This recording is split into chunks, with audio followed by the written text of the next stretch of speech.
അന്യപുരുഷന്മാർക്കിടയിലോ പൊതുയിടങ്ങളിലോ സ്ത്രീകളെ കൊണ്ടുവരരുതെന്ന് സമസ്ത കാന്തപുരം വിഭാഗം. മത ആഘോഷങ്ങളിൽ അതിൽവരമ്പ് ലംഘിക്കരുതെന്നും സമസ്ത കാന്തപുരം വിഭാഗം സർക്കുലറിൽ വ്യക്തമാക്കി. പരിപാടികൾ ഇസ്ലാമിക മാനദണ്ഡം വെച്ചായിരിക്കണം നടത്തുന്നത്. നിരത്തുകളിലും വേദിയിലും അന്യപുരുഷന്മാർക്കിടയിൽ യുവതികളെ പ്രദർശിപ്പിക്കരുതെന്നും ഇസ്ലാമികമല്ലാത്ത ആചാരങ്ങൾ കൂട്ടിച്ചേർക്കരുതെന്നും മഹല്ലുകൾക്ക് നൽകിയ സർക്കുലറിൽ പറയുന്നു. ഇസ്ലാമിക ആഘോഷങ്ങളും ചടങ്ങുകളും മതപരമായ അതിർവരമ്പുകൾ ലംഘിച്ച് മുന്നോട്ടു പോകുന്നത് ഗൗരവത്തോടെ കാണണമെന്ന് Samastha Kerala Jamiyyathul Ulama president E Sulaiman Musliyar, general secretary Kanthapuram AP Aboobacker Musliyar എന്നിവർ അഭ്യർത്ഥിച്ചു. ഇത്തരം പരിപാടികൾ തികച്ചും ഇസ്ലാമിക മാനദണ്ഡങ്ങൾ പാലിച്ചാണ് നടക്കുന്നതെന്ന് ഉറപ്പുവരുത്താൻ മഹല്ല് ഭാരവാഹികളും പള്ളി, മദ്രസ, മറ്റ് സ്ഥാപനങ്ങൾ, സംഘടനകൾ എന്നിവരുടെ നേതൃത്വവും പ്രത്യേക ജാഗ്രത പുലർത്തണമെന്നും ഇവർ വ്യക്തമാക്കി. ഇസ്ലാമികമല്ലാത്ത ആചാരങ്ങളും ആഘോഷ രീതികളും കൂട്ടയിണക്കുന്നതും വിശ്വാസികൾക്ക് ചേർന്നതല്ലെന്നും അനുവദനീയമല്ലെന്നും നേതാക്കൾ ചൂണ്ടിക്കാട്ടി.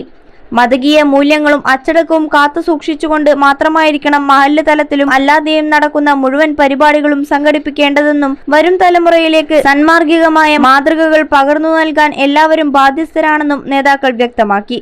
അതോടൊപ്പം CPM വേദിയിലെ ഉമർ ഫൈസി മുക്കത്തിന്റെ വിവാദ വഖഫ് പ്രസംഗത്തിൽ മറുപടിയുമായി സമസ്ത നേതാവ് നാസർ ഫൈസി കൂടത്തായി.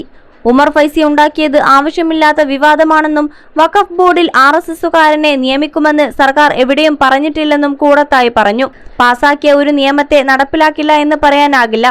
അപ്പോഴും കോടതി അന്തിമ തീരുമാനം വരെ കാത്തിരിക്കാമെന്നാണ് സർക്കാർ പറഞ്ഞതെന്നും അദ്ദേഹം പറഞ്ഞു. 21 ലക്ഷത്തോളം സന്തുഷ്ടരായ ഉപഭോക്താക്കളും 2 ലക്ഷത്തോളം തിമിര ശസ്ത്രക്രിയകളും പൂർത്തിയാക്കിയ മലബാറിലെ ഏക കണ്ണാശുപത്രി Alsalama high hospital, hospital road, Perinthalmanna. മുസ്ലിം അംഗങ്ങളെ നിയമിക്കാമെന്നാണ് ഉമർ ഫൈസി കോടതിയെ അറിയിച്ചത്. ബോർഡ് പുനർസംഘടിപ്പിക്കാൻ സർക്കാരിന് അധികാരമുണ്ട്. കള്ളന്മാർ സ്വയം കള്ളൻ എന്ന് വിളിക്കുന്നത് പോലെയാണ് ഉമർ ഫൈസിയുടെ പ്രസംഗമെന്നും ഉമറിന് കോടതിയിൽ ഒരു നിലപാടും പുറത്ത് വേറെ നിലപാടുമാണെന്നും നാസർ ഫൈസി പറഞ്ഞു. ഉമർ ഫൈസി പച്ചക്കള്ളം പറയുന്നു. ഷോൺ ജോർജിന്റെ ഹർജി തള്ളണമെന്നാണ് സർക്കാർ പറഞ്ഞത്. സംസ്ഥയുടെ പേരിൽ രാഷ്ട്രീയ പ്രചാരണം നടത്തുന്നത് ശരിയല്ലെന്നും സംസ്ഥയുടെ സൽപ്പേരിന് കളങ്കം ഉണ്ടാക്കിയെന്നും നാസർ ഫൈസി ആരോപിച്ചു. സെപ്റ്റംബർ 11 മലപ്പുറത്ത് വഖഫ് വിശദീകരണം യോഗം നടത്തും.